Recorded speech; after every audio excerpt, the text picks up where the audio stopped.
everybody. What we are going to prepare today is mitmita. It is prepared from chili pepper. We have all the ingredients here. The chili pepper is here, and we need 2 tablespoons of cardamom, 1 tablespoon of salt, 1 tablespoon of cloves. ሰላም ለሁላችሁም። ዛሬ የምናዘጋጀው ሚጥሚጣ ነው። ሚጥሚጣችን እዚህ አለ።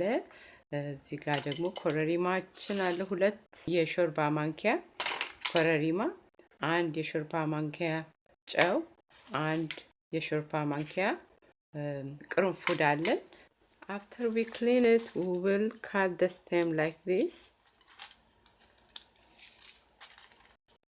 ከጸዳነው በኋላ ይሄን ቅርንጫፉን እንቆርጠዋለን እንደዚህ።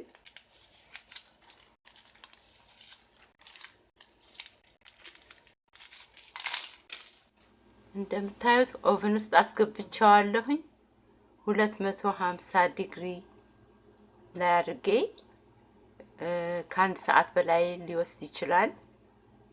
ቼክ አድርገዋለሁ ከአንድ ሰዓት በኋላ።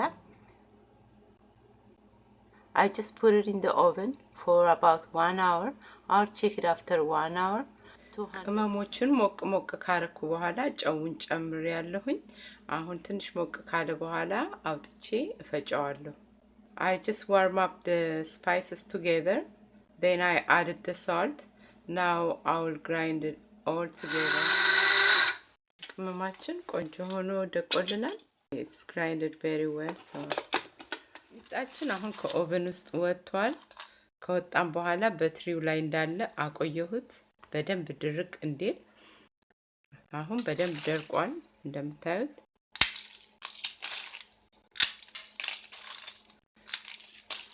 Okay, I took out the chili pepper from the oven and I let it stay on the tray for a while because I don't want it to be moist. And now it dries really good.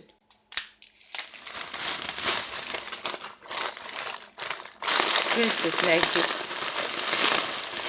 እንደዚህ ተጫኑት ፍሬው ከቃሪያው እንዲለይ።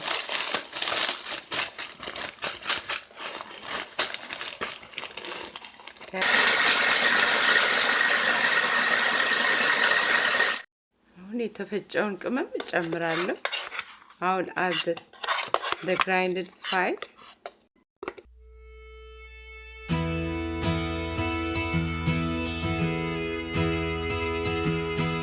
ፉድ ፕሮሰሰሩ ትንሽ ቀንሰን አሁን ቡና መፍጫ በሆነው መሽን በደንብ እንዲደቅልን እንፈጫዋለን።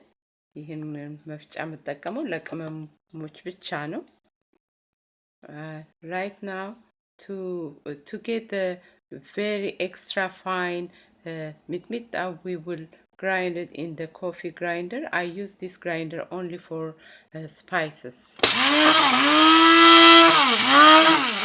ትንሽ ፍሬ ስለጨመርኩኝ ላይደቅ ስለሚችል በእንደዚህ አይነት ማጣሪያ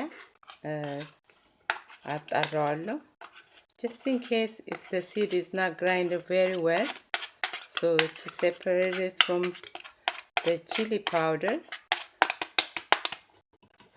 I will use this strainer.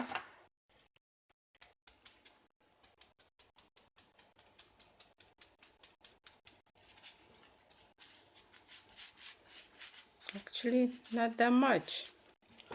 Seems like everything is grinded very well.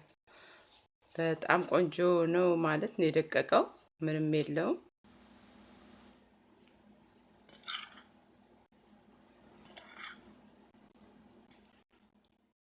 I want to try it. ከለሩ እንደዚህ ቀይ የሚሆነው ፍሬውን ስላላበዛና ጨው ስላላበዛ። ትንሽ ፍሬ ብቻ ነው የጨመርኩት። The color looks so nice like this because I didn't put a lot of seed in it. and I didn't put a lot of salt.